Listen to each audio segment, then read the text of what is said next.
Good afternoon. Thanks to everybody for coming today. I'm very excited to hear this discussion on income inequality and social mobility. For those of you who don't know me, my name is Chris Paxson. I'm the president of Brown, and I'm really delighted to welcome two just superb, interesting speakers who are here with us today. The Mayor of Providence, Jorge Elorza, and Professor of Economics, John Friedman. And before I start, I want to thank the James M. and Catherine D. Stone Wealth and Income Inequality Project for sponsoring this work, and also more generally for supporting a lot of great Brown research and teaching in this area. So let me just give a few words to set up our discussion today.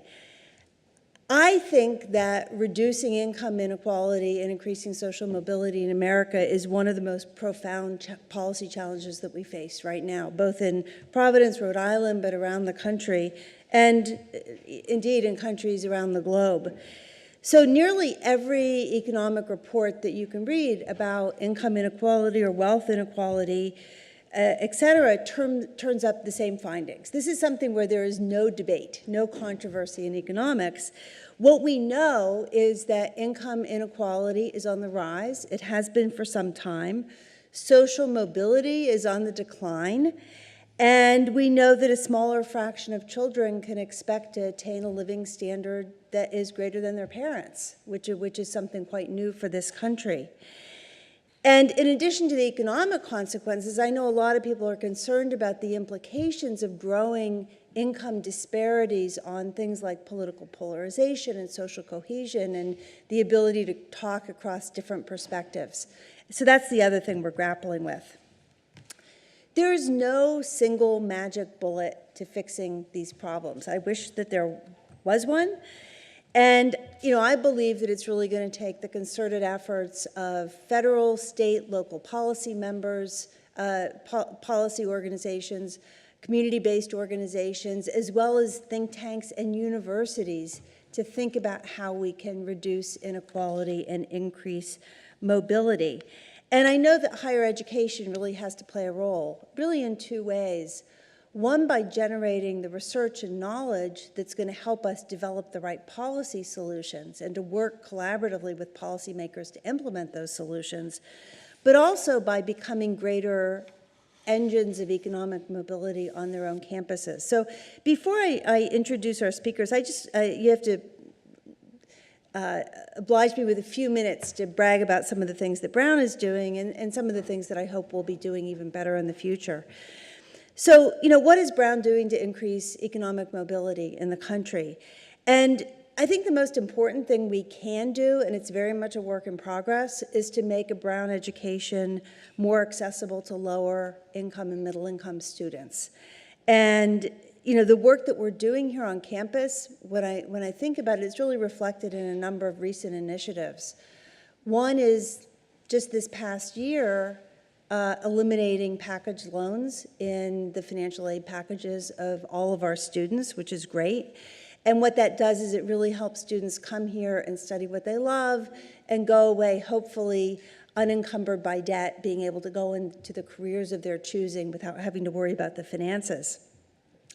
Another recent innovation that I would highlight is the creation of the UFly Center, which stands for Undocumented First-Gen and Low-Income Students. And what we're doing is empowering these students, helping them develop roadmaps for navigating life at Brown and life after Brown. And finally, I would point to some recently announced plans to provide free textbooks for low-income students at Brown. And we did a pilot this year. We're expanding it next year. Very excited about that. And this is something that helps ensure that all of our students have the same access to the basic academic tools that you need to be successful in a university. So those are some things we're doing. Another thing I would note, and this is something that I talked to the mayor about, and it's also, again, a work in progress, we're very committed to improving the quality and quality of schools and the success of students right here in Providence.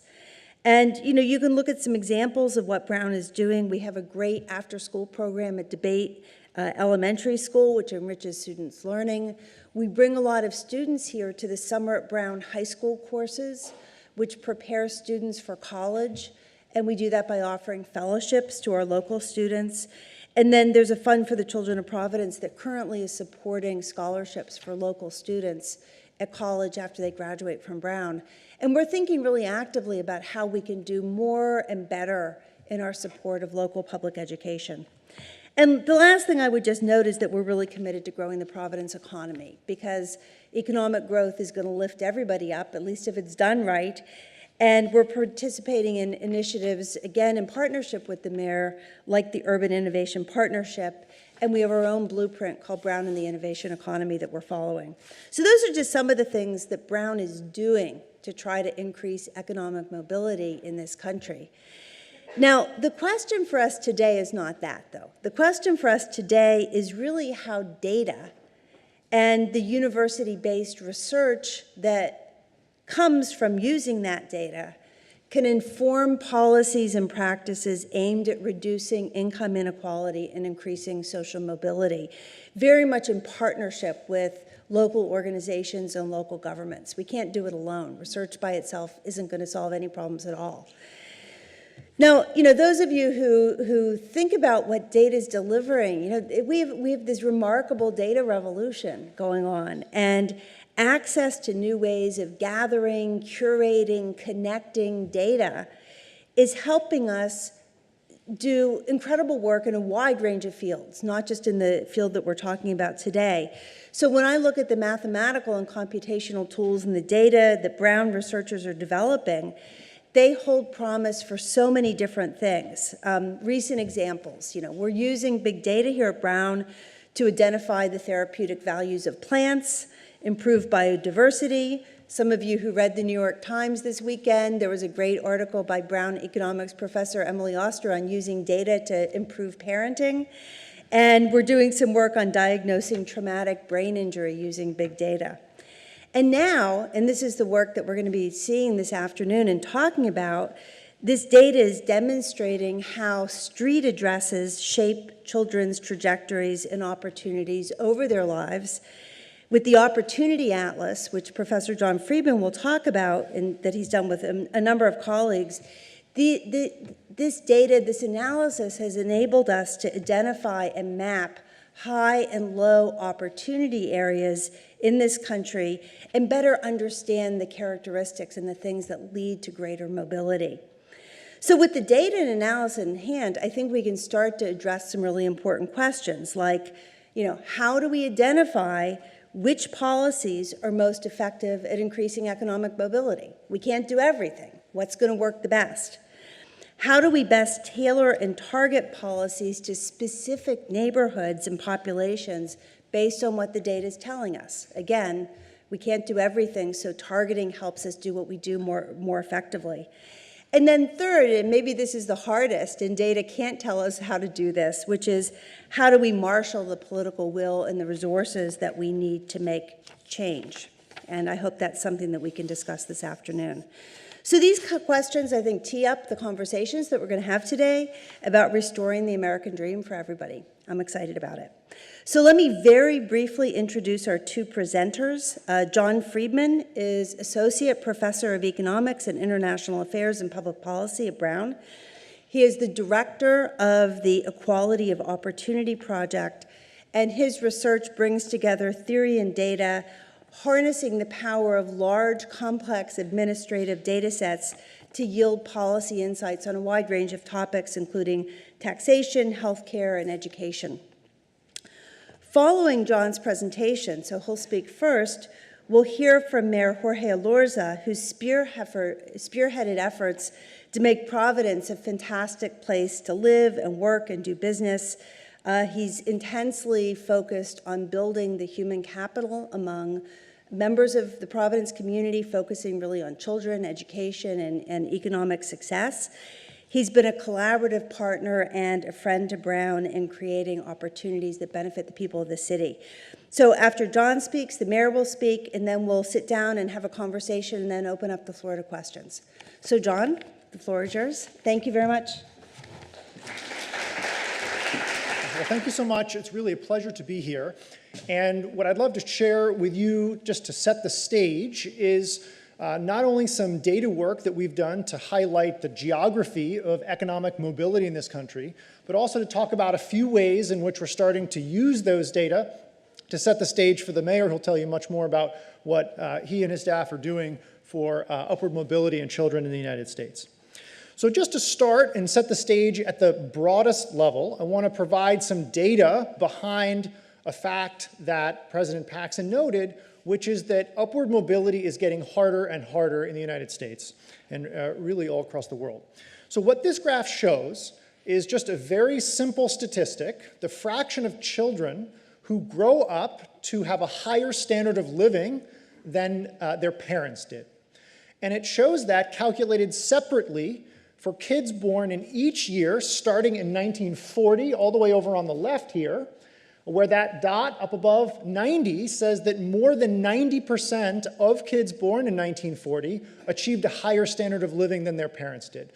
And it was kind of so successful, nearly so guaranteed that this was something children could expect, that people talked about the American dream not even as having a higher standard of living than one's parents, but perhaps even doubling the standard of living of one's parents. What we've seen over the last generations, though, is that as we move over to the right side on the graph, that number falls. So that by the time I was born in 1980, it was literally no better than a coin flip whether children would have a higher standard of living than their parents did. And I think I agree with what President Paxson noted, which is this is not only an economic problem, this is a social problem. People are frustrated today, even though the economy is objectively quite strong, unemployment rates are very low. What they feel is that they can't get ahead. They feel like they are not able to experience the type of success in life that they had come to expect. And I think this really lies behind it. Now, what are we going to do about this? So at Opportunity Insights, which is a new research center jointly between Brown and Harvard that I formed with my co-authors, we use big data to study this phenomenon, try to understand what's going on, and eventually what type of policies can we help recommend and develop that will reverse that trend and lead to a return in social mobility across America. And to do so, we're going to analyze really a wide range of interventions all throughout childhood. And the starting point is going to be what we're going to see to be really sharp local differences in upward mobility. Now, why is that something that we feel is useful? Well, I think before showing you the data, it's helpful to lay out a framework for how one might think about using data at the highest level in order to improve upward mobility.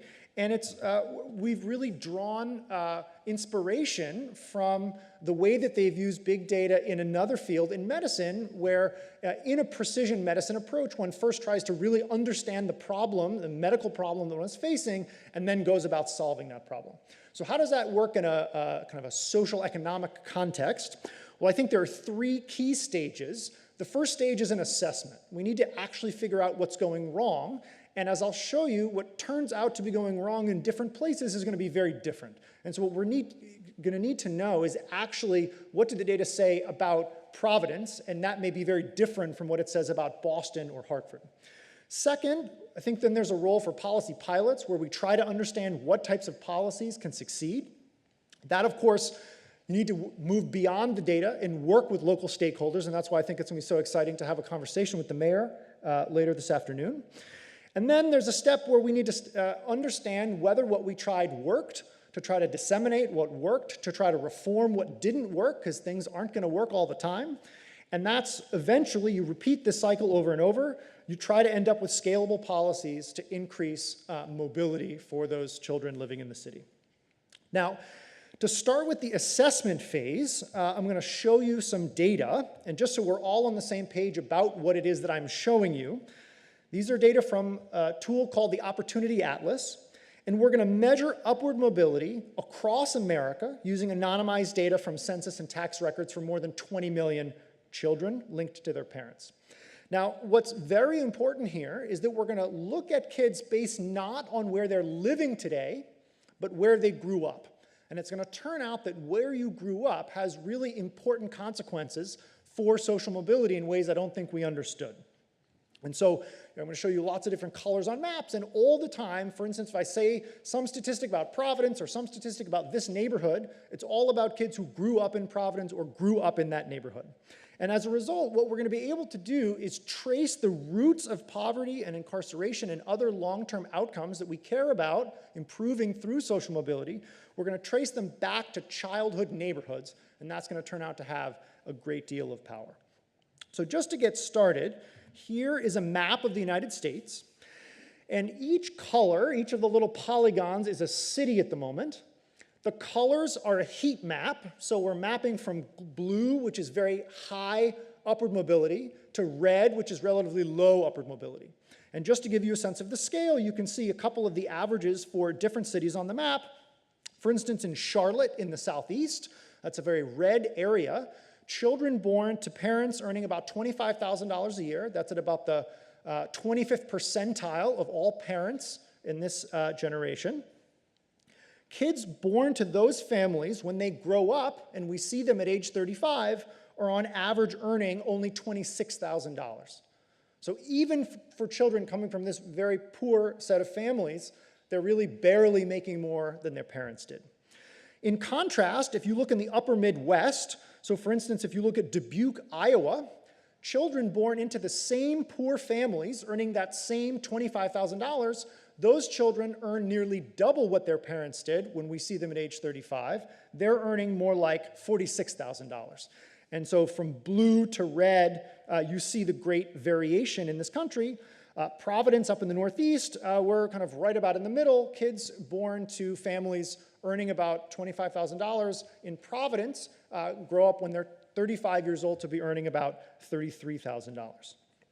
Now, I think this map is very useful in pointing out these relatively large regional disparities, but I think there's a limit here because, and I'll tell you about a conversation I had with the mayor at one point. We were looking at this map, and we said, well, gee, Providence is 33,000, that's great, can we make it better? Dubuque, Iowa is so much higher. And I said, well, gee, why don't you just go try to be a little bit more like Dubuque? And he kind of looked at me with a tilt to his head and said, it was very clear that that just was not a helpful practical solution because, Dubuque differs from Providence in so many ways. It'd just be very difficult to understand what was it about, this kind of city in relatively rural Iowa, very different demographics, very different economy, very different problems that these kids face. Kind of how did those policy solutions map to what we see in Providence?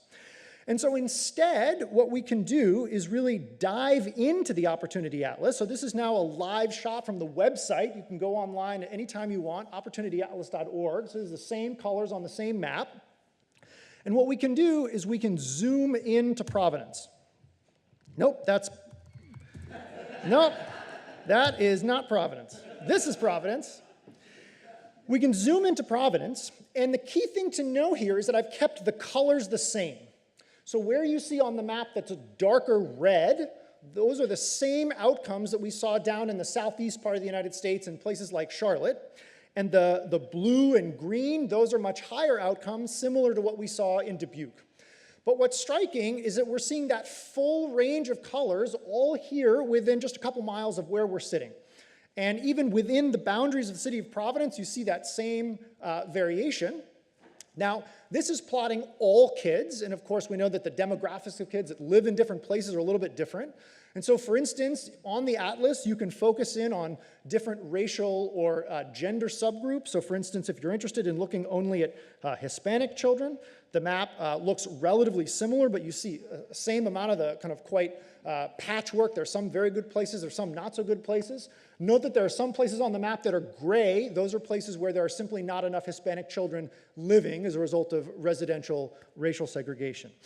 Same thing, we can look at black children growing up in Providence. Here you see the colors are much more tilted towards blue, and that's a fact about Providence, that it is a relatively good place for black children to grow up. Unfortunately, other work that my co-authors has put out has shown that there are quite large racial differences in outcomes, even for children growing up in the same income family on the same block. You see that black children, and especially black men, have considerably worse outcomes in adulthood. And so here, Providence is a very good place for black children relative to other cities in the country, but their outcomes are still, unfortunately, quite a bit lower than for white children. So now going back to everyone, what's important to note here is that this type of variation in part can be explained by things like where it's a really expensive place to live. But it also, there's a lot of variation that goes beyond that. And so what I can do here is flip over to a different version of this map where you see there are now a bunch of gray areas. Those gray areas that I've removed from the map are places where the median family rent for a two-bedroom apartment is more than $1,100. So these are places largely that would be unaffordable by a payment standard for something like a housing voucher. And you see that knocks out a bunch of the east side. It knocks out kind of a nice part of the waterfront that's recently being developed. It knocks out some other areas in the city. But you still see a lot of the variation remains. And for instance, this kind of the Elmhurst neighborhood up by Providence College and Rhode Island College, that's still a very good opportunity place to be, yet it's a place that's very affordable. And it's this type of variation that's going to start to give us a handle on how we can think about using these data to inform policy. So let me now go back and talk about how two ways that we might use these data. And I think those two ways fall broadly into two categories. First, we can think about moving to opportunity, that is taking advantage of housing vouchers and other housing choice programs to help families locate in more high opportunity areas. And then second, we can think about place-based investments, which help directly increase upward mobility in those low opportunity areas. So let me talk about each in turn. In order for families to make sense that they might move to opportunity, it's going to be very important that those high opportunity neighborhoods we see really reflect something about the neighborhood itself, so that one moving to that neighborhood would actually experience the benefits. An alternative possibility is that, even though the families look very similar, say on education or race or income, certain types of families, for instance, that care a lot about education, might choose to live and maybe work at higher education institutions, and so you might see more of those families living up in certain neighborhoods like Elmhurst. And so to investigate that, what we're going to do is actually look at children who move from one neighborhood to another throughout their childhood to get a sense of whether moving from one neighborhood to another seems to affect their trajectories. And to do so, we're going to use the data in a much broader way, but I want you to think about, just as a conceptual example in your head, I want you to think about a family where a child is born on the Upper South Side. Those are some of the redder areas towards the south side of Providence. And you want you to think about them moving from there to those bluer neighborhoods in the Northwest to Elmhurst at some point during their childhood. And we're going to compare that child's outcomes to what we might get in two different scenarios. One, the dashed line on the bottom here, is what would have happened for kids who we just observed living in the Upper South Side for their entire childhood. And the other benchmark is the higher dashed line. That's what we observe for families that have their kids born in Elmhurst and then stay there for their entire lives. So let's now think about these kids who move, and we'll start just with a single example of a child who moves from the Upper South Side to Elmhurst at age 2. For this child, they're going to earn about $38,000, and the key thing is that it's not quite as high as the kids who were born in Elmhurst and stayed there their entire childhood, but it's almost there. So if you are born in the South Side and you move to Elmhurst, you get almost all of the difference in your own outcomes. Now let's just think about moving forward year to year at a time and think about what happens as the kid moves at age 3, age 4, age 5, and so on. And what I think you'll find to be quite intuitive is that the longer you stay in the Upper South Side before moving to Elmhurst, the more your outcomes start to converge down to the outcomes of the kids who spend their entire life on the Upper South Side. So what that's saying is that the longer you spend on the Upper South Side, the more you look like the Upper South Side, and the more time you spend growing up in Elmhurst, the more your outcomes are going to look like the outcomes of Elmhurst. And in fact, it's not just that kind of this happens qualitatively, it's almost a line, right? Every extra year that you're moving to Elmhurst, every extra year you get to spend growing up there is another kind of 20th of the way from the lower dashed line, Upper South Side, up to Elmhurst. And so what that really suggests is that it's not just the type of families who live in different places, but really the exposure to these different neighborhoods almost in a kind of linear annual way that seems to matter. And we can even check to make sure that, once this line is converged down to the bottom here, we want to make sure if the family moves out of the Upper South Side after the kid is kind of moved out of the household, one hopes, and it's not really childhood anymore. Does it matter? And in fact, there it seems to flatten out. We like to think about this as a placebo test. This is kind of a difference that shouldn't matter, and in fact, it doesn't matter. So what we've learned here is that it seems like moving to these better neighborhoods does in fact seem to have the type of impact on children's trajectories that we might hope. And so now we can think about, is this kind of a type of feasible policy?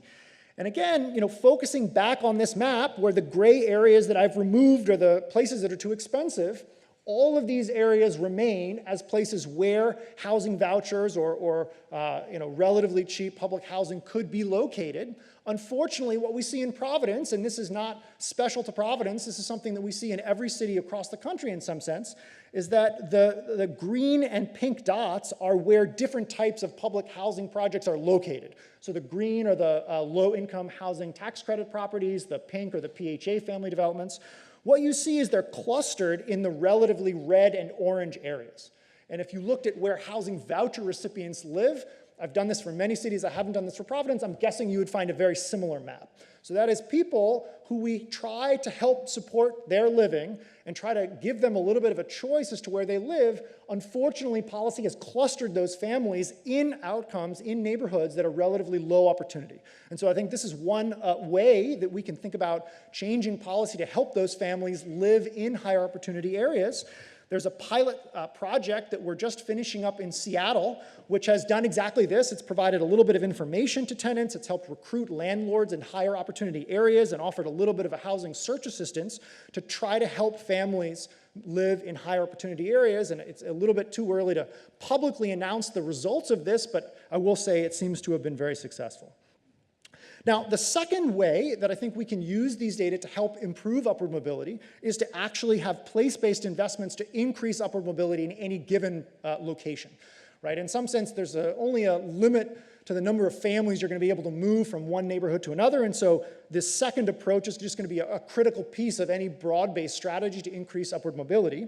And here, I think it's very useful to think about the places kind of how do those high opportunity places differ from low opportunity places, and what can we learn from that about what seem to be the right types of investments to make? Well, first of all, we find that places with lower poverty rates seem to have higher opportunity. It's not about the local availability of jobs, though. It's about the people. It's about having employed adults living in your community. That's what really seems to correlate. If you look at the number of jobs that are nearby, that doesn't seem to correlate with opportunity at all. Second, we find that places with more stable family structures have higher opportunity. I think that makes sense. Third, we find that places with greater social capital promote greater opportunity. And so especially I think these second and third combined with the first, it's all about the fabric of the community. Who are the adults in a community that can mentor, provide role models for children growing up to give them a sense of what paths to a successful life are. And then fourth, better school quality. Places, children spend a lot of their time outside of their family in schools, and so it's not surprising that schools are a very important piece. So thinking about these factors, I think what's also important to come back to that graph I showed you before is that it's not about special moments in kids' lives. So if only we can fix things by age 5, then we'll be all set. If only we can fix college access and get high schoolers on the right path, then we'd be set. What you saw is that every year that goes by is another opportunity where either children are getting nudged towards a better trajectory or not. And so I think what that leads towards is, rather than thinking about kind of discrete interventions at discrete points in time, you want to think about more of a life course approach that's driven by these data. And so at different points in a child's life, of course, you're going to think about different types of interventions. So you might think more about family stability and early childhood education at much younger ages, where social capital, mentorship, college and career readiness are going to be things that are not going to make sense until kids are older. But what makes sense is that you have some support really pushing on this opportunity at every point along the way.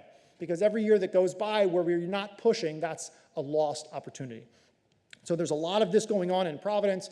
Very excited to hear the mayor and all that he is doing, and look forward to coming back to talk with you all later on this afternoon about how this all comes together. So thank you very much.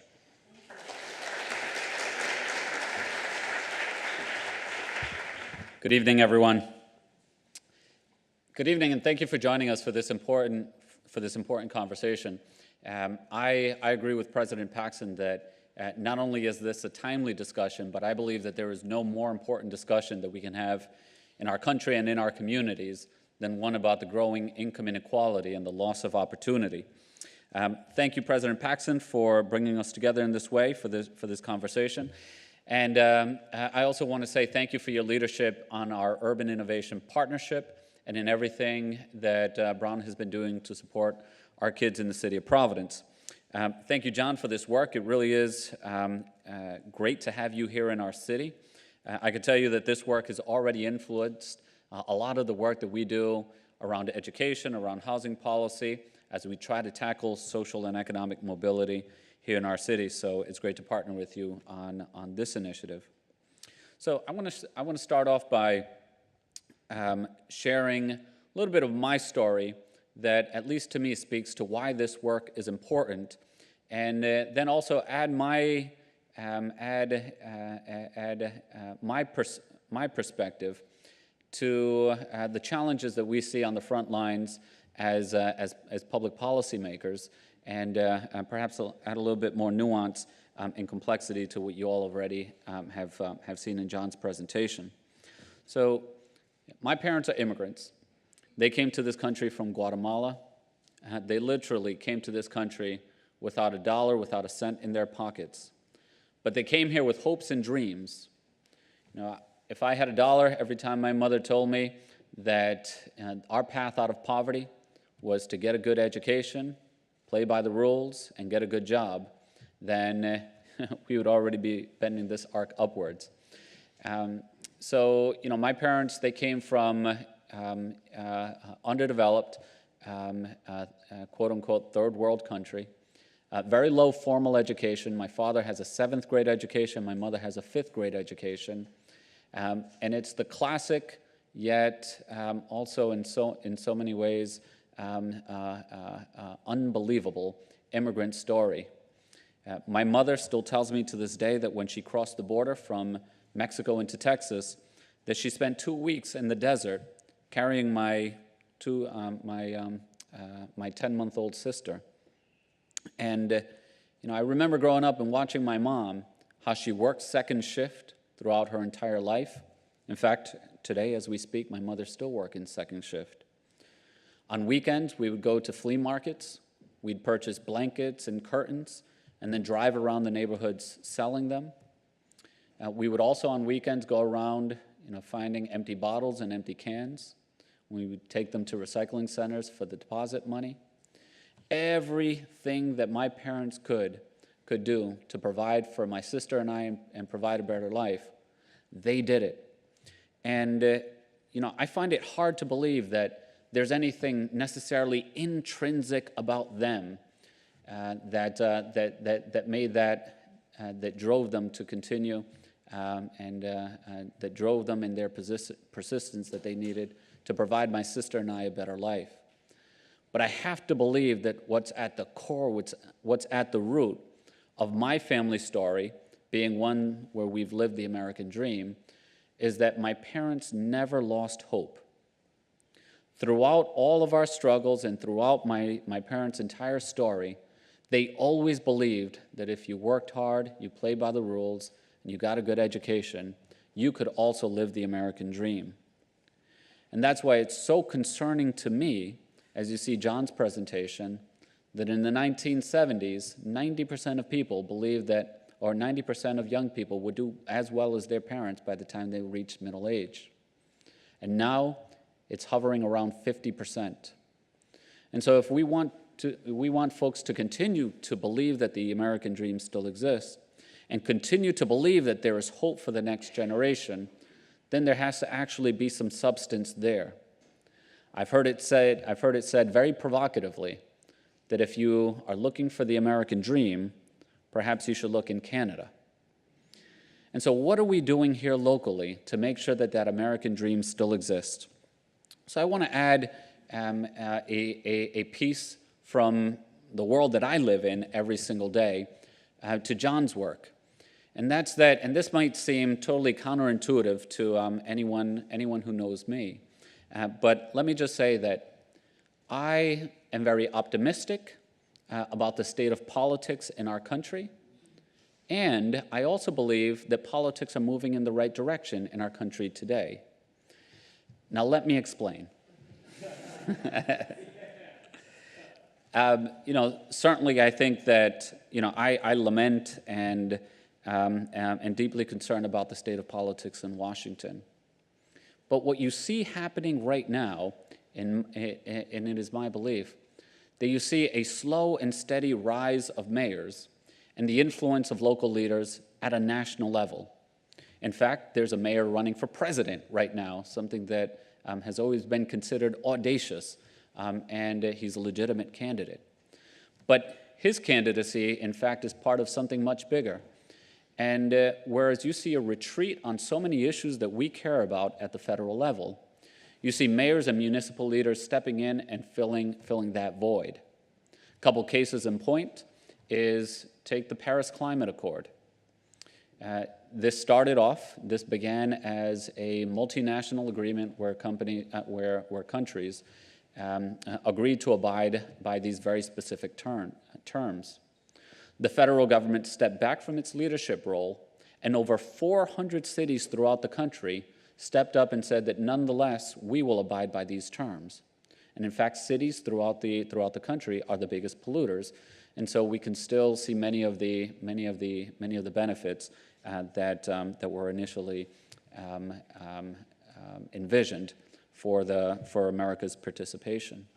And you go issue past issue past issue, and you see that cities and mayors are stepping up and leading the way. So social and economic mobility is also no different. Don't forget that only 7% of education funding comes from the federal government. The levers that move the needle on social and economic mobility, they live in our cities. When you think about our school systems, our libraries, our workforce development programs, our zoning ordinances, etc., they all live in our cities. And so I think that there is an opportunity here with the continued rise of the voice of mayors and the influence of mayors, that by coordinating our activities, that we can amplify each other's voice and lead the national conversation on many of these issues, including social and economic mobility. And even if those structural changes in our politics throughout the country don't come to pass, the leadership on this issue in particular is not coming from Washington, and it's also very difficult for it to come from the state level, and so it behooves us as local leaders to lean into it regardless.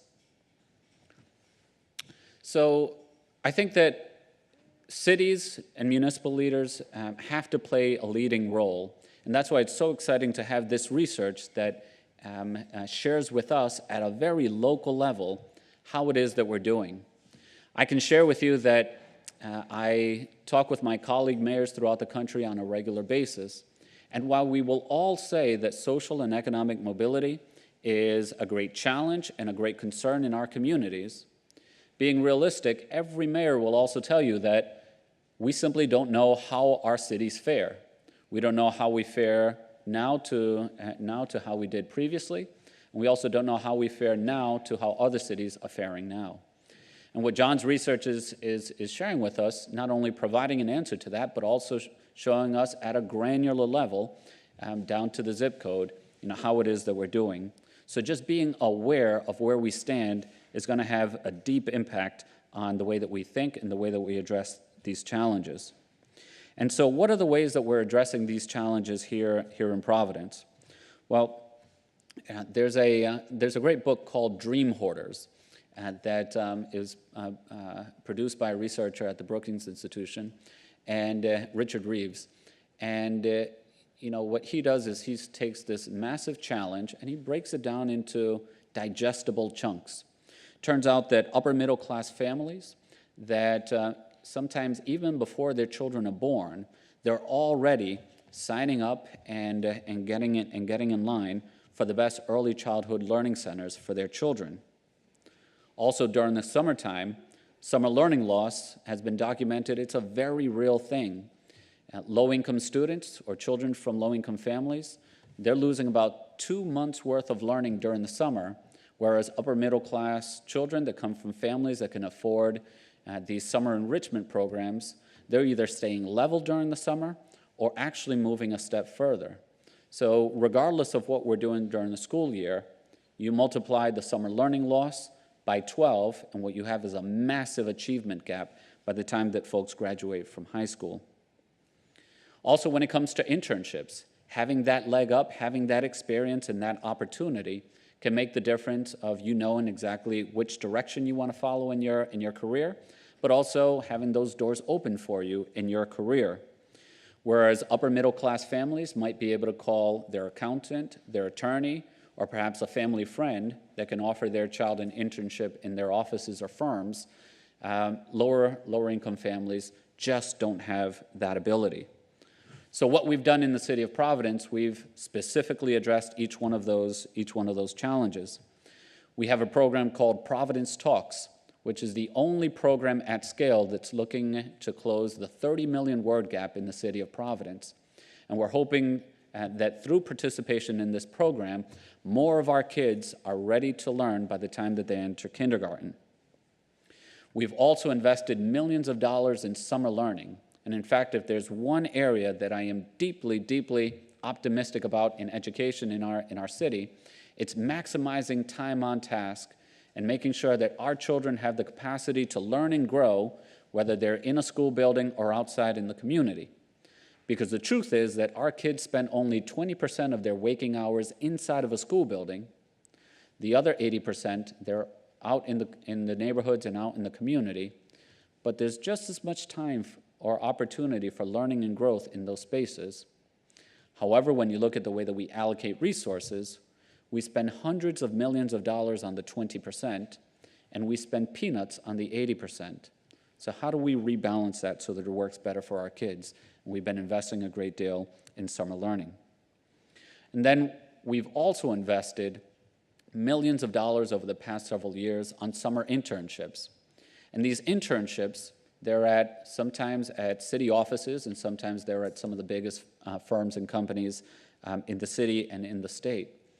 And the way that we've structured them have been not only that we get a great experience and it's an enriching education for kids during their internship, but we also want to make sure that kids are leaving their internships with a mentor and a reference for the next opportunities so that they can start to not only open that door for themselves, but keep opening it even wider.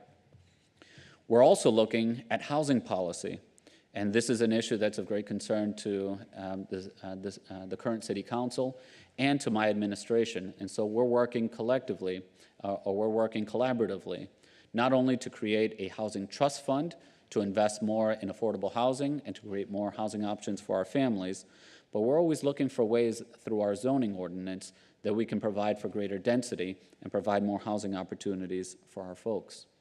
So those are some of the ways that we're beginning to tackle this here at the local level. But I remain convinced that whatever challenge and whatever social challenge that we confront, that we can't simply think with a policy hat on. Many of these challenges that we have in our community, there is no technical solution to either one of them. What it relies on is making sure that there's a sense of community.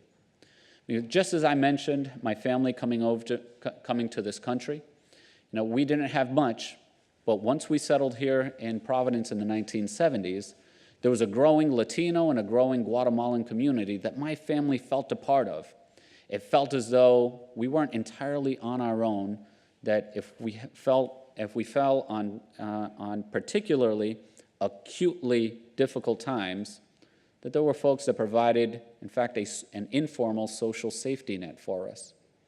And the reason why I think that this conversation around social and economic mobility is perhaps the most important that we can be having today is because you all see it on TV and you see it throughout the country play itself out, where there's growing anger, there's growing division, there's growing anxiety, and you look at the rise of diseases of despair, such as depression, loneliness, substance abuse, and even suicide. People see much progress all around them, but they feel as though they're being left behind. How do we create a sense of community so that people feel connected to something bigger than themselves and give folks a sense of meaning and purpose in our collective lives? So that's part of the challenge that we have as well. And I'll simply underscore this point that I just mentioned.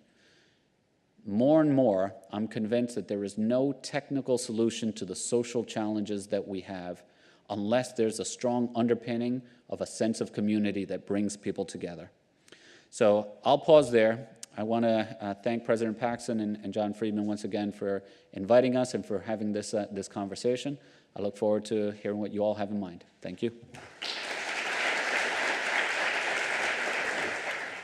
Well, thanks so much to both of you for your thoughts, and especially for sharing your family story. I thought it was really interesting.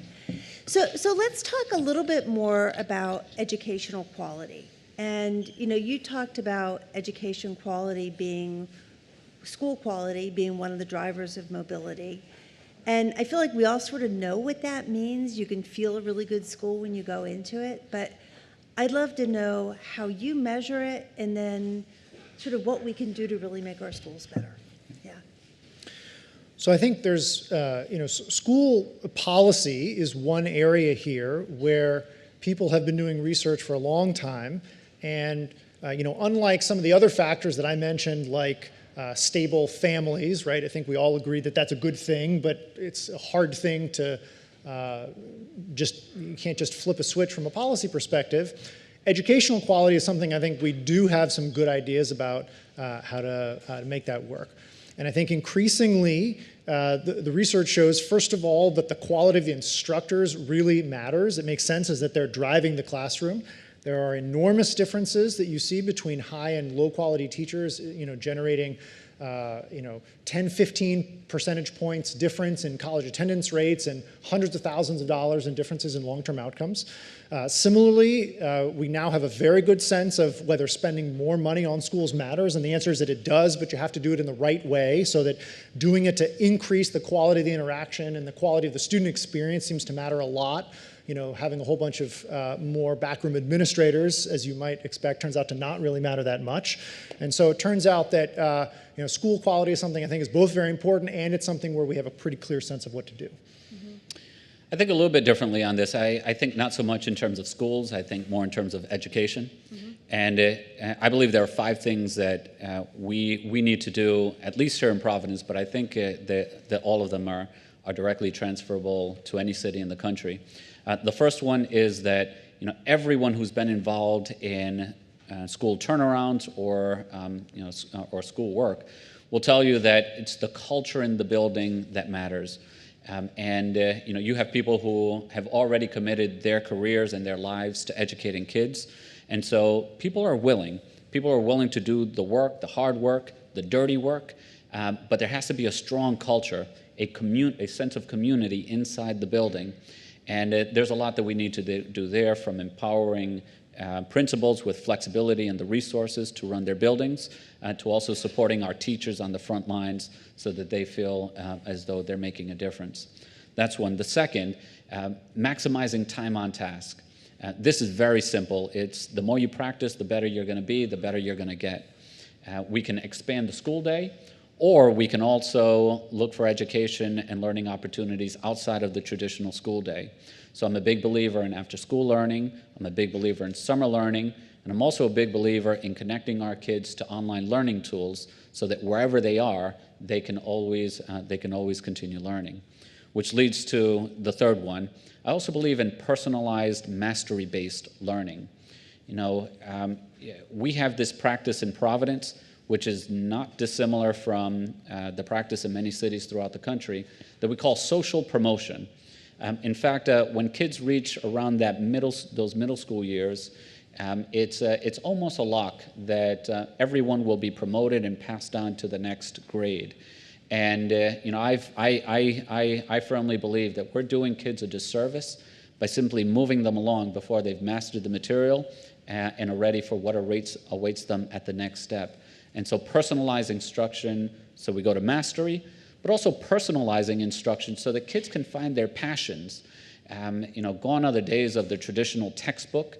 Now if our kids have access to something online, they're not, if they have access to this, this library or limitless library of material online, they can do a book report on Lionel Messi and his rise as a soccer star, or they could do it on a world leader from a country on the other side of the world. We have to connect kids with their passions. The fourth issue that I believe we have to tackle when it comes to education is social and emotional learning supports. Many of our kids here in Providence, they come to school carrying a lot of challenges and issues from their homes and from their communities. Think about how difficult it is to learn if you're a second grader and you witnessed your mom being beaten by your dad the night before. You internalize how do you handle that?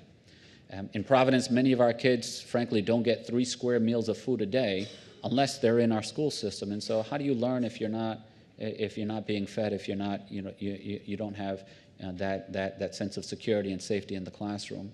So we have to do more about social and emotional learning supports for our teachers and for our kids in the classroom. And then the fifth one is, you walk through any of our school buildings and, kids know from the moment they step inside whether we're prioritizing them, whether we've deferred maintenance or whether we've stayed up on it. We need to make sure that from the moment our kids walk into the building, they look around and they see they have state-of-the-art facilities and technologies so that they know that we value them. It all sounds great if we could do all of that at once. I know it's a long haul to get Providence schools to where we need to get them, but your work is really appreciated. Let me just switch the topic a little bit, and then we're going to open it to questions after a few more. I think about somebody like you. You went to Harvard, is that right? And then you came back to Providence. And, when we think about upward mobility from Providence's point of view, it's great if students, go off and do great things in the rest of the world, but we really do want them to come back. Mm-hmm. So how do you think about making sure that the students who are upwardly mobile choose to stay here, mm-hmm. right? Yeah, that's a great question. So first of all, I did go to Harvard for law school, but I started off at community college. And so I took a different path to get there. Yeah. But I was like many of my colleagues and classmates growing up. There was a sense when we were growing up in Providence that Providence was too small and it wasn't a real city, and we couldn't wait until we graduated from high school or college so we can leave, go to a real city, go to a big city, and say goodbye to Providence. And I think that has changed. I think more young people growing up in Providence have a pride in Providence and want to come back and be future leaders here. So I think of what is it that has turned the tide on that? What makes people proud to be from Providence? And first of all, I think that there's a sense of community and belonging that draws people back. So we need to make sure that our young people feel included, that they feel valued. And some of the investments that I mentioned that we've made in young people, that goes a long way. Investments that we make in our public spaces, such as parks, the investments that we make in our programming, bringing people together around the arts, the investments that we make in after-school programs so that they have clubs and different activities that they feel connected to. We want our kids to be as successful as possible, and if that means coming to Brown or going to Stanford or going halfway across the world to get an education, we want to celebrate that, but how do we bring them back? Certainly we have to have the jobs, but there has to be a willingness to come find a job here. Mm-hmm. And I think that it's all these things to create a vibrant and exciting community that creates that pride in Providence that makes them want to come back. Mm-hmm. So we've been focusing, and I think the discussion will probably focus mainly on local policy, but I want to talk a little bit about the more macroeconomic picture, if you don't mind, because when you think about the fraction of children who can expect to be better off than their parents, a lot of that has to do with the rate of economic growth at the national level, right? And a lot of that has to do with federal policy, tax policy, a lot of other things that do or don't promote growth. And I guess one first question for John Friedman is, your study looks at the mobility of children who grew up in the 80s and 90s, right? That's right. It's mostly because you have to see them at age 35. That's right. Think about people born between about 1980 and 85 as kind of the core period. And so now the children who you're trying to support now, these are children who maybe were born during or shortly after the Great Recession. And I guess the question for you is, do you see kind of big macro trends that make you feel better or maybe even more concerned about the degree of social mobility in the U.S.? I know it's hard to predict the future. These kids aren't grown up yet, but... No, so I think that's a critical question that you ask. And I think that you're right. If you think about the broad drivers of that graph that I started with, there are basically two factors. One is how fast is average growth in the country, right? If we're multiplying by 10 incomes from one generation to the next, that's going to make it much easier for everyone to do better than their parents. But then the second thing, which is a very critical factor, is the distribution of that growth. Are we growing in a way such that more or less all the different parts of the income distribution are growing at the same pace and growth is broadly shared? Or are we growing in a way where growth is concentrated, as we've seen it in the last 3 decades or so, towards the top of the income distribution so that income inequality is growing?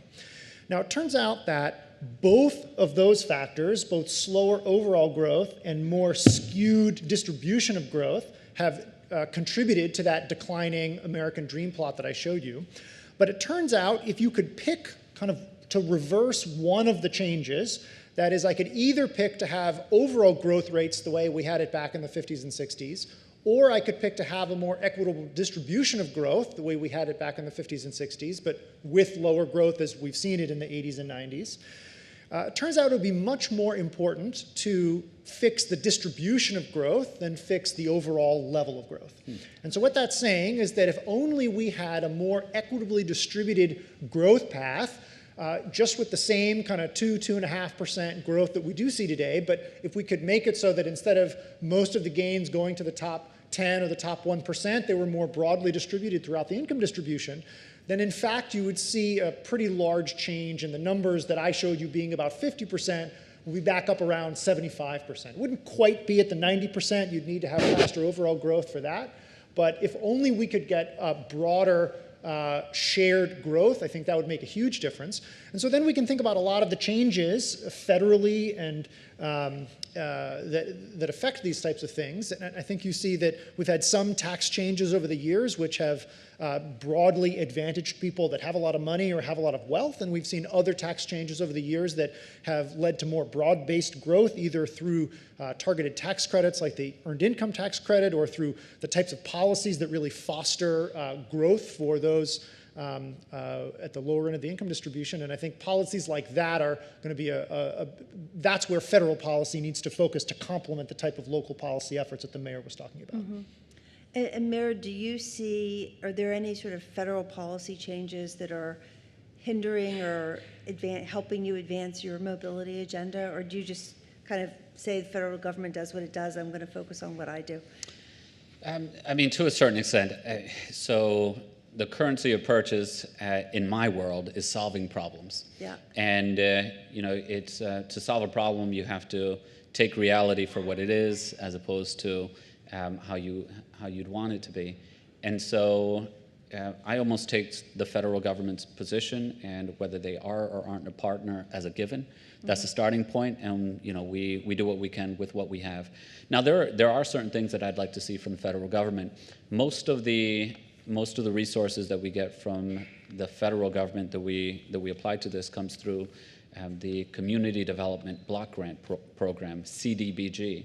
And every year there's a proposal to cut CDBG money, and then you have champions in Congress that restore some of the funding. But we've seen a marked decline in these dollars. I believe about 30 years ago, the city used to get about $20 million in CDBG dollars from the federal government. Today we get less than $5 million. So that's one. The second thing is, there's a lot that we want to do at the local level, And we can do it on our own if we have to, but it would be great to have a federal partner there along with us. So there's a lot of talk at the federal level, but there's a lot of action at the local level. There's been talk about a $1 trillion infrastructure plan at the federal level. However, in the past election cycle, cities throughout the country approved through referendum over $300 billion worth of infrastructure investments. This is just in one cycle. So it's happening at the local level, and it would be great to have more of a partner, but in the absence of federal leadership, the challenges still, the challenges still exist at the local community, and we have to find solutions for them. Mm-hmm. So just one last question before we open the floor. Are you going to do more work on Providence, and are you going to do more work together? How's that going to work? Absolutely. Okay. Yeah. So John and I have been working on this idea that we're calling the Children's Accord. And Brown has been involved in this very deeply through Dr. Ken Wong. And the Children's Accord is a play on the Paris Climate Accord. In the absence of federal leadership, how do we get municipal and county leaders to step up and fill that void? And by simply being aware of the data, is there a way that we can get mayors and county leaders throughout the country to lean into the issues of social and economic mobility so that they can leverage more resources? Second, also by highlighting the initiatives that move the lever on social and economic mobility, perhaps we can accelerate the process of replication.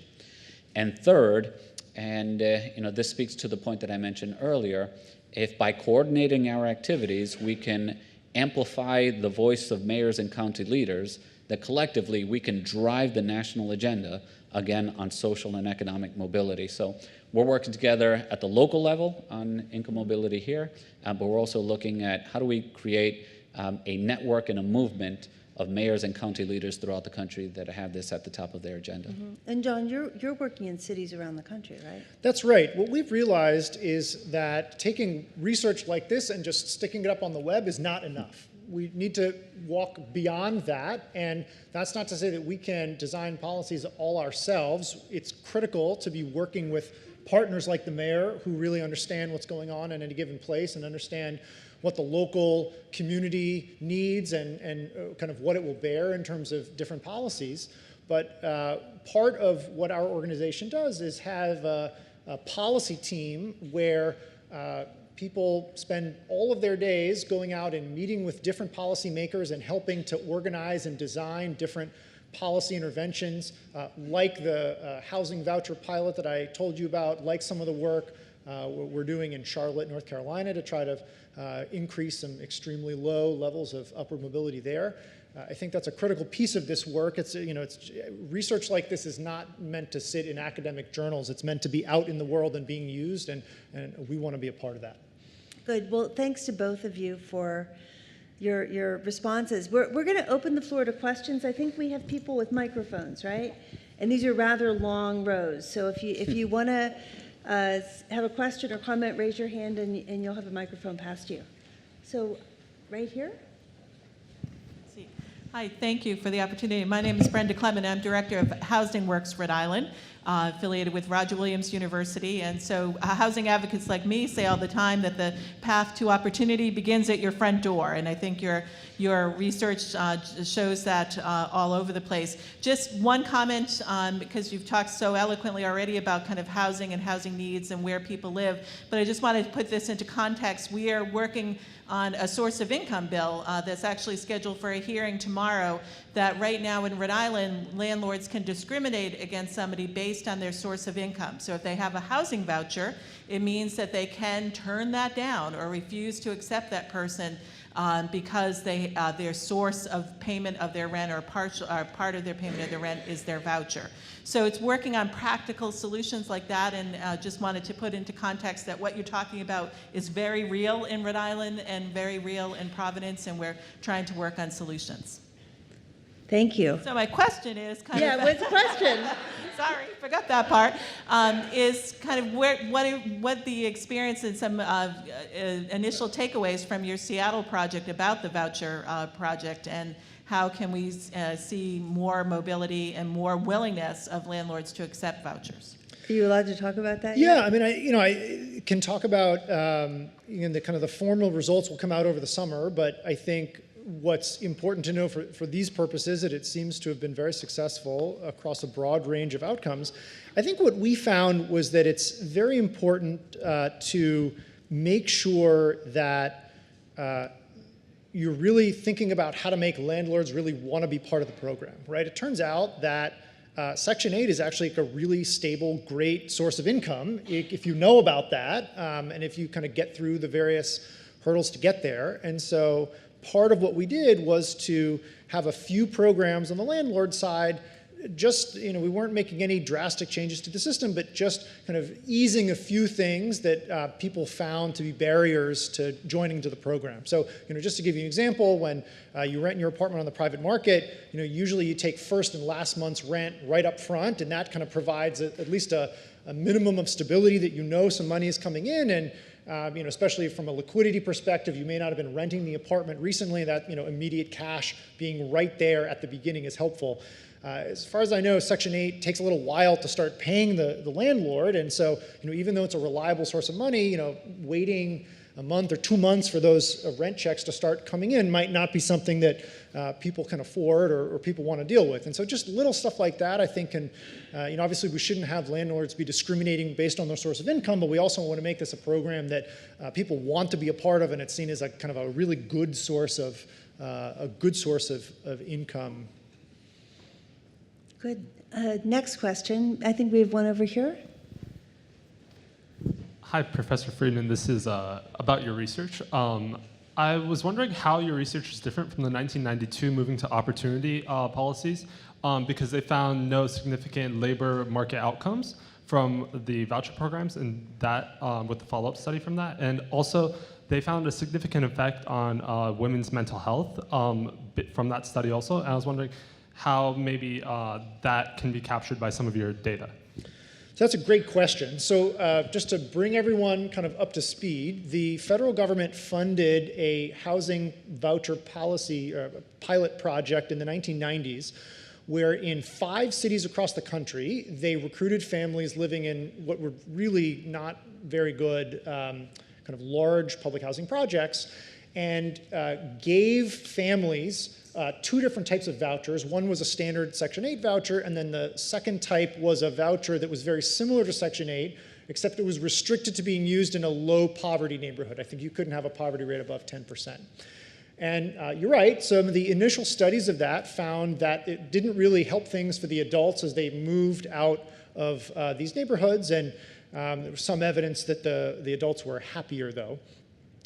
What more recent research, looking back to that original set of studies, found, however, is that there were big impacts on the kids.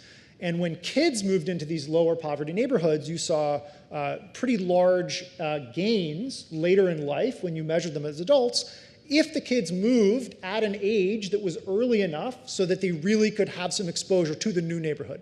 And that really links back to what I showed you, where if you move to a new neighborhood at age 19 or something like that, it's almost as though you didn't move there at all. Whereas if you move to a new neighborhood at age 10 or 12, you may not get all of the benefits as if you had moved there when you were born, but you get many of the benefits.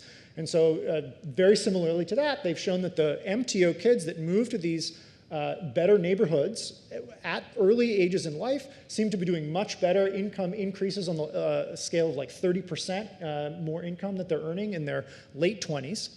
Now, how does what we're doing in Seattle differ from MTO? The key thing in MTO is that they targeted neighborhoods based on statistics about the adults living there now. So they targeted the poverty rate, but there are lots of other measures. For instance, there's an institute in Ohio that puts together a thing called the Kirwan Index. It's a combination of segregation and poverty and a bunch of these other variables that you might think about for measuring the quality of neighborhoods. Now, it turns out that while each of those things is correlated with opportunity for kids, there's really no substitute for just looking directly at that. And so if you only target low poverty neighborhoods, you're going to find neighborhoods that are a little bit better in terms of opportunity, but not nearly as much better as you could get if you just directly targeted high opportunity areas. And so, in fact, you can go back to the old MTO studies and put together kind of a little simulation. You could say, well, given the gains that we observed for kids in the neighborhoods where they did move, what would have happened if they'd actually moved to the high opportunity neighborhoods? And then you make sure that they're not moving any further than they did, they're not moving to any more expensive neighborhoods than they did, and other things like that. And it turns out you can more than double the effect of the MTO if only you focus on these high opportunity neighborhoods. And so that's what we're doing in Seattle, really trying to not focus on some other thing, but just really look at where do we observe kids getting on really good trajectories. It's oftentimes a low poverty neighborhood, but sometimes it's not. It's oftentimes a less segregated neighborhood, but sometimes not. And kind of wherever we see opportunity, we're helping families find that. And again, kind of preliminarily, things seem like they're really working. Yeah. But there's a good cautionary tale in that question, which is if you look at follow-up, if you try to find big effects too soon, you're not going to find them. That's right. And here you are looking now, their kids are in their 20s and they're doing much better, whereas you couldn't see that a year after That's they moved. right. It was too soon. It's with the kids, you really have to give it time. It's not this, oh, if only we magically fix things at one age, things will be better thereafter. Yeah. The other key distinction, right, is a focus on the kids rather than on the adults. Fixing where adults are in life turns out to be really, really hard. There's some things that you can do, and it's not like we should give up on people, but broad-based policies like that to really improve the economic outcomes of adults turn out to be really, really hard. Whereas for kids, things seem to be much more malleable. And so I think that's part of why I think when you look in the data and you think about things from a social mobility perspective, like the mayor and many others are doing, I think this focus on children and thinking about not just how do we make sure that there are jobs here today for adults, but that our community is one which puts kids on the right path such that there is social mobility from our community. I think that's a critically important piece of policy that too often is really not at the forefront, but it's great that it's really now, I think, getting to the forefront of the conversation. Good, thank you. So I can't see all the hands, so I'm going to let I think this person right here had her hand up earlier. Thanks.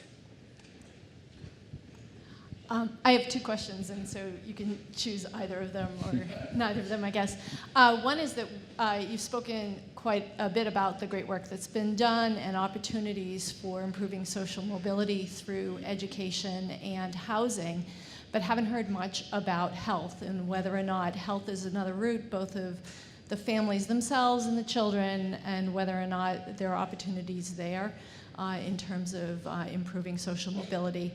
A second question is how you do evaluations of interventions, because you are starting with the benefit of a 35-year time frame to look at whether or not to identify these high opportunity areas, but it's unclear whether these intermediate outcomes that you could possibly measure within an evaluation time frame that could be useful for guiding social policy can be done. And so I'm just kind of interested in what kind of intermediate outcomes you look at. You want to talk about health first? Sure. I'll share with you something that we're starting to think about and starting to do here in Providence. Almost every health expert will tell you that housing is one of the social determinants of health. Yet when you ask them what kind of housing work are you doing, their portfolio of work in this space is very limited. And when we talk about health organizations, it's not just hospitals, but also the insurers. And so, right now we're thinking about bringing the insurance companies to the table now and asking them to invest some of their community benefit dollars to creating more affordable, high quality affordable housing. And, I know this is a bit of a broken record, but in every community, there are a number of people who can do it, but I think that there is one person, the mayor, that's in the best position to convene all of these different stakeholders, being in touch on a regular basis with health insurance, with the health insurance industry, being in touch on a regular basis with folks, with housing advocates. You're in a perfect position to have them, bring them to the table and have them talk to each other. So those are some conversations and some ideas that we're working on right now. And I think that we can make the case, not just from good social policy, but also a dollars and cents case, that the health insurance companies should be investing in this space, and over the long term, it'd be in their best interest.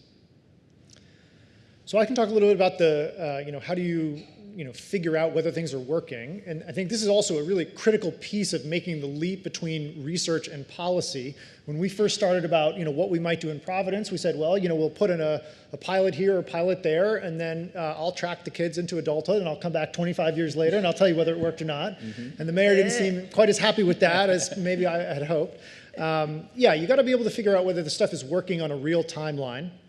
And that's a challenge that cities face, it's a challenge that schools face, it's a challenge that universities face. Anytime where there's a gap between what you can measure now and what you really think are the long-term outcomes that we really deep down care about, this is a key challenge.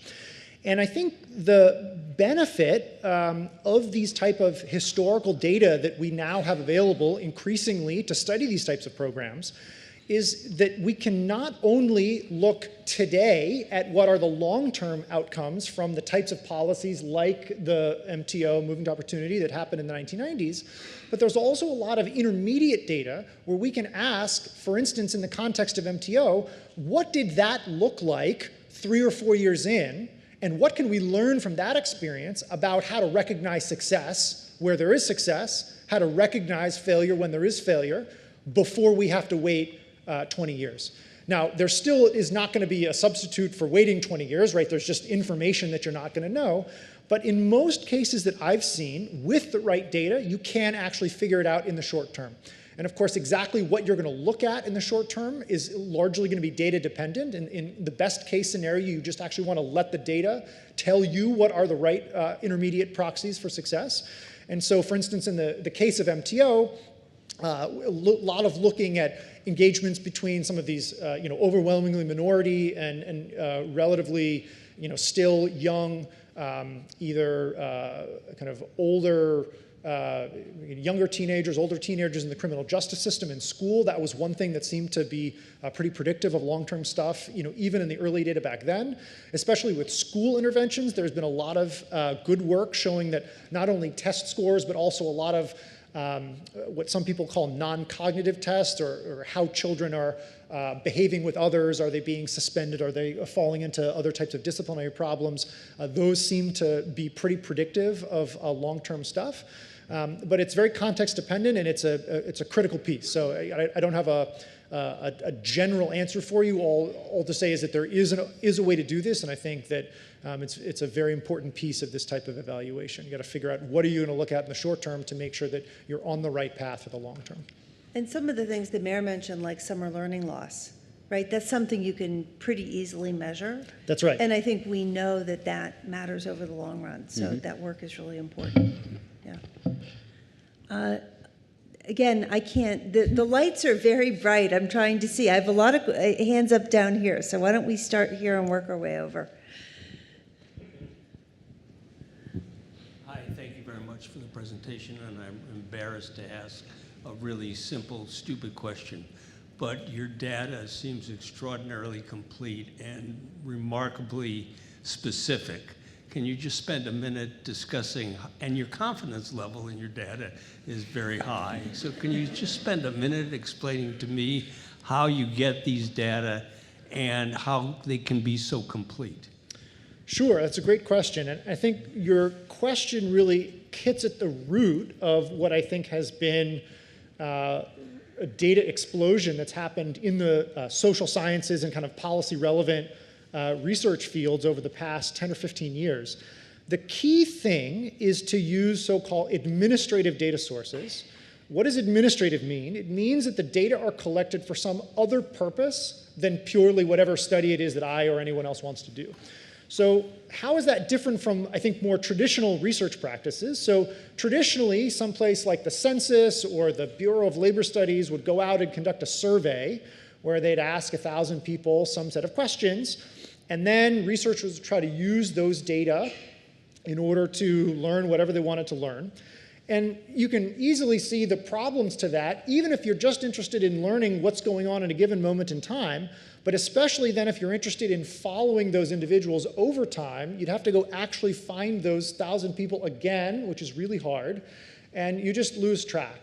And so what researchers have done instead with these administrative data sources is taken data whose main purpose is not research, but they're collected for the purpose of tracking how kids are doing in schools, or in the context of the IRS, what incomes of people have earned and taxes they're owed. And those data sets can basically be repurposed to understanding some of these broad social problems. And so just to give you an example of that, one of the very early papers I wrote using these data looked at a long-run follow-up of an experiment that happened in Tennessee in the 1980s, where kids in kindergarten were put into different classrooms. And that study tried to track the kids over about the next 10 years with reasonable success. We came back about 15 years later, and in fact, we were able to find a wage for these children at age 27 for a larger share of those kids that initially started in kindergarten than they had a test at the end of kindergarten for. Right, so just to give you a sense, right, we were able to find something like 95% of them, and that data is what enables all of this to happen. And so it's, there are a lot of different sources for this now, but broadly it's the advent of administrative data like this that have really enabled studies like this and policies like the mayor is now talking about. And I think it's worth highlighting that this is done with the utmost attention to confidentiality. Yes. You don't get individuals' names. That's right. This is all anonymized, right. And so it, Right. it's all Yeah. anonymized records. So and don't get, yeah. Yeah, in fact, there's a whole now Yeah. science of how to do this in a way called differential privacy, where you do it in a way where you only release the information that is necessary without releasing it in a way that could compromise individuals. But right at the end of the day, if you're releasing statistics on tens of thousands of individuals, the risk to any individual is kind of infinitesimally small. That's why this is able to work. So I think we only have time, sadly, for maybe 2 or 3 more questions. And what I thought we could do is collect randomly from around the room 3 questions, and then each of you have a chance to ask their group of people. I can't take all your questions. So with the microphone, randomly pick one of these gentlemen and give him a microphone. Thank you. Hey, my name is Rohan. I'm a student at Brown, and I'm in a student-run think tank called Brown Institute for Policy. One of our sub-teams is looking at the state of mental health in Rhode Island. And I know, Mayor Elorza, you mentioned SEL programs. I guess I have some questions related to that. I guess, one, could you elaborate on what SEL kind of programs you guys are developing here in Providence? And for Professor Friedman, could you talk about, I guess, if you're looking as part of the Opportunity Atlas at relationships between mental health factors and social mobility, or if that kind of research exists in the literature? Okay, great. Thank you. So let's collect another question from up here. In addition to taking children and moving them into more affluent neighborhoods, my question is, what about access to healthy water? Because we know that children who are exposed to lead, either in water or in paint, have very high cases of ADHD, right? So there's the water. What about training the police force? I'm worried, not worried, but I can just see that without a police force who is aware of what is happening, we're going to end up with like a Trayvon Martin incident or a Starbucks incident where you now have, we do have neighborhoods that are predominantly white, and all of a sudden you're going to have an influx of different people, which I think is great, but the police need to be kind of trained so that we don't have incidents that we've seen happening in other parts of the country. And I think that's my full question. Okay, and then we're going to pick one more. So we have mental health, water, policing, and right here. Thank you so much for speaking with us today. I was interested in how Providence's economic trajectory compared to other places in America and how that reflects the city's greater socio-political trajectory. Thank you. Okay, that gives you both something to work with. So I'll start off with SEL. And I think that the SEL program that I'm proudest of and that I'm most excited of is the restorative justice practices that we've implemented in our schools. And restorative justice is effectively, instead of punishing kids, suspending them, giving them detention, and not addressing the root cause of the issue, you get to having that child, that person, recognize and articulate the harm that they've caused to the community, and also take accountability and take steps for how they're going to restore the community from the harm that they've caused. And it's been really remarkable, the impact that we've had in Providence. We've reduced our out-of-school suspensions dramatically. I think it's something like 40 or 50% year over year by investing in restorative justice and changing our policies. I'll also give you one story that ties into our summer jobs programs and our investment in people. We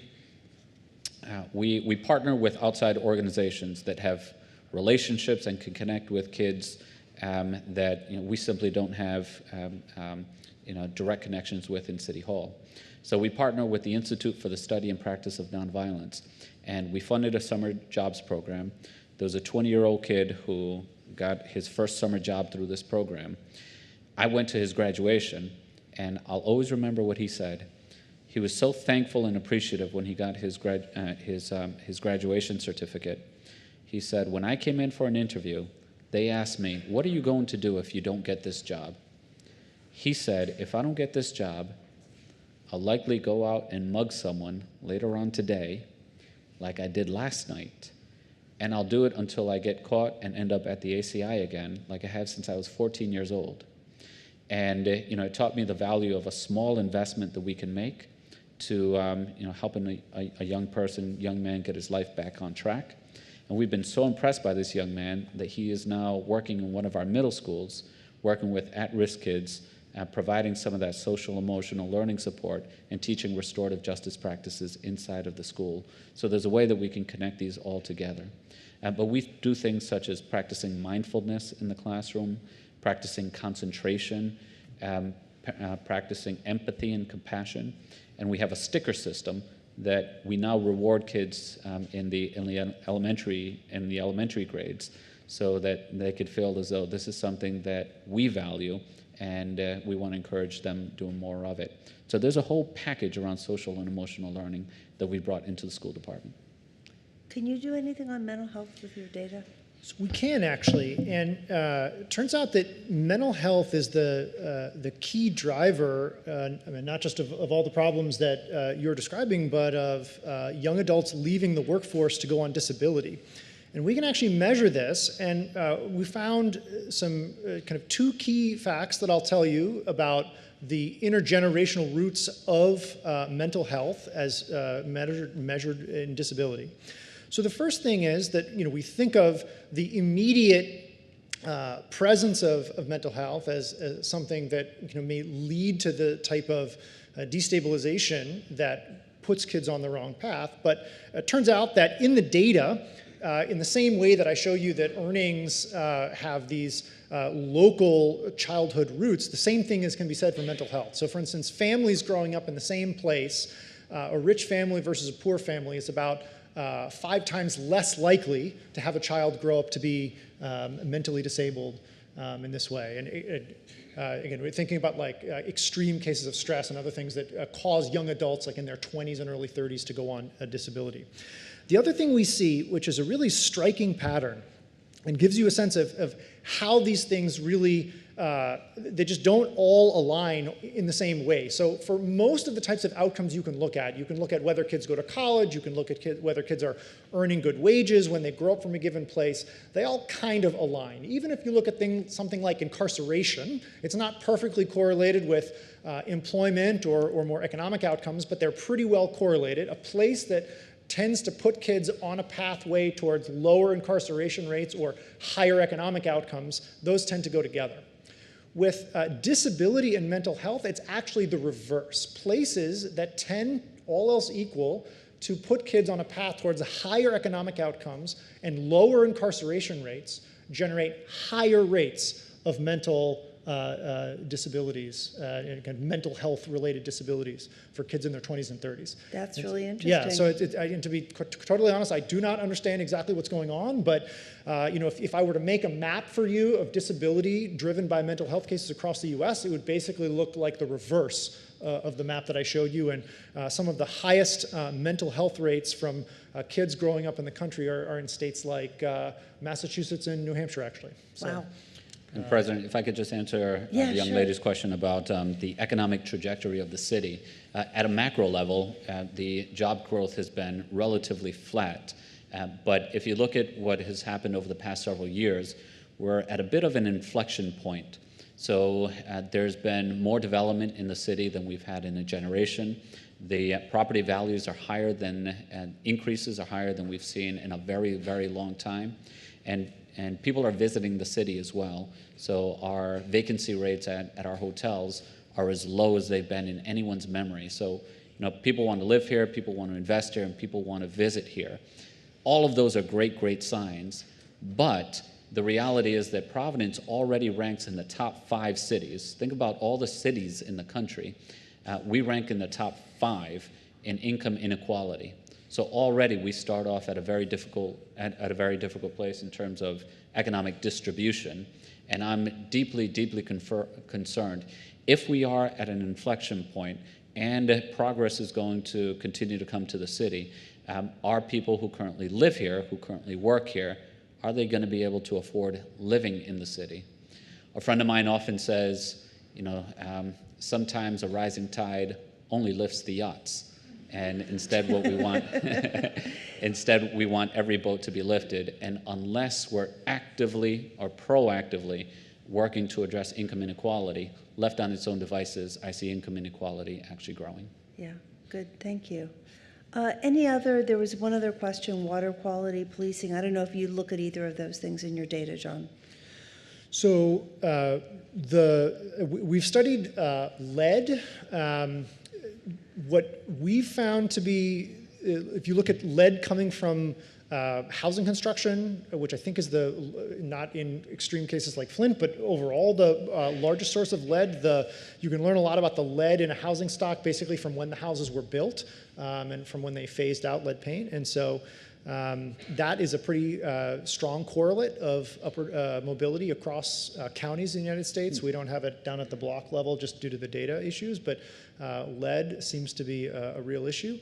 We know less about criminal justice. It seems that it must be extremely important, especially for kids coming from certain backgrounds, that the incarceration rates of especially black men are off the charts in a way that the engagement with the criminal justice system has to be a very important aspect of that. But we're actually in the process of gathering data on different policing practices and how they've changed across neighborhoods from a large city in order to really be able to study this in much more detail. But my instinct is that's very important. I just don't have anything for you now. So let me just thank both of you for coming. It's great to see the conversation between the two of you, and Mayor, your commitment to lifting all boats, not all yachts. I love that. And thanks, John, very much for your great work. And thanks for everybody for coming. Thank you, everyone. Thank you.